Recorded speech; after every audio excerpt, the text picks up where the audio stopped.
You'll have to forgive me, everyone. Today I'm just a little hoarse. The V2000A from Diamond is an outstanding antenna, not only in its capability for transmitting over vast distances, but also in its ability to transmit on 3 different bands, 70 centimeter, 2 meter, and 6 meter. And that was really important to me when I first started setting up the system because I really wasn't sure I wanted to stay on that crowded 2 meter band. I thought maybe it would be really neat to see if I could get onto the really broad 70 centimeter band or that rarely used 6 meter band. And so I needed one antenna that would test out several different bands for me in an economical package, and the Diamond V2000A fit that bill. The Diamond V2000A comes from the factory with 3 radials. 2 are fixed and the third is adjustable for that 6 meter band, and I really wasn't crazy about that adjustable 6 meter radial. First of all, I found a graph online of the radiation pattern on 6 meter, and it was not omnidirectional with that one long funny radial.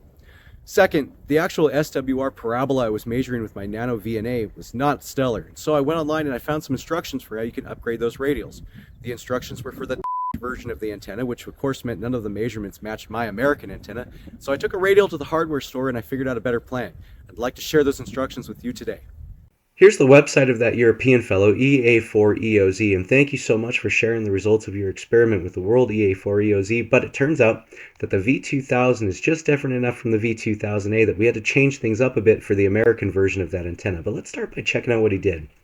Looks like he used an M6 screw to attach a combination of 8mm tube and 6mm tube to the antenna body to create a 145 centimeter long radial. Well, turns out that the V2000A doesn't use M6 thread, it uses 1032 machine screw thread. By the way, here's that SWR parabola with the stock radials. Pretty steep, and it didn't tune well. Really wasn't happy with that. So, I also couldn't find the combination of 8mm and 6mm tube that he was using, but I did find a 6-foot long 3/16 inch rod. And that wasn't the precise diameter of those stock radials, but along with a 1032 hex die, I was able to cut the right threads right into that, and it worked. And so here it is with that full 6-foot long radial attached. All 3 of them were 6 feet long, and it looks a little bit better. In fact, up here at the top of the band, it actually looks great. And this is where I wanted to talk anyway, but because I follow the science and I'm doing this for you folks, I decided to sacrifice a set of radials and I started cutting them down. I cut them down little by little, and I just saw what it did to that SWR parabola, and it moved it up the band, and I suppose it'd be fine if I really wanted to limit myself up here, but 145 centimeters just didn't work for me. So I got a new set of radials, and here it is with the 6-foot long radials attached. It's been up there for probably a year now, up in the wind, and it hasn't flexed off or anything like that. The radials haven't fallen off. It's been going strong. I'm going to show you now how I cut those threads into that rod. Here's how we're going to thread this rod. First we need to start by lubing it up somehow. I'm just going to use this Hornady one-shot oil that's designed for resizing ammunition cases, but it'll work fine for this.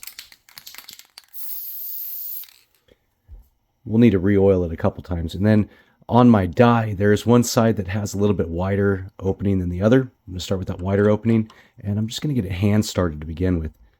This is going to be a little tricky, a little bit awkward, but we'll get there. Remember to wear eye protection and catch those metal shavings somehow. All right, now I think I've got some threads going. I'm going to use my 1-inch wrench here. See if we are there. Yep, I think we're cutting. And it's a little crooked. See if it rights itself.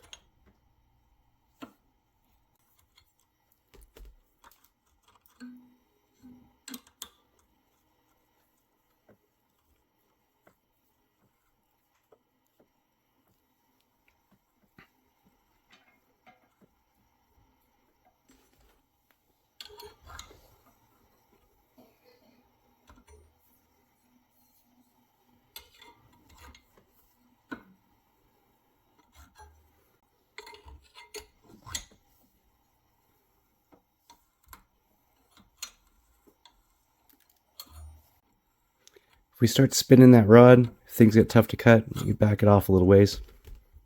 Spray some more oil in there.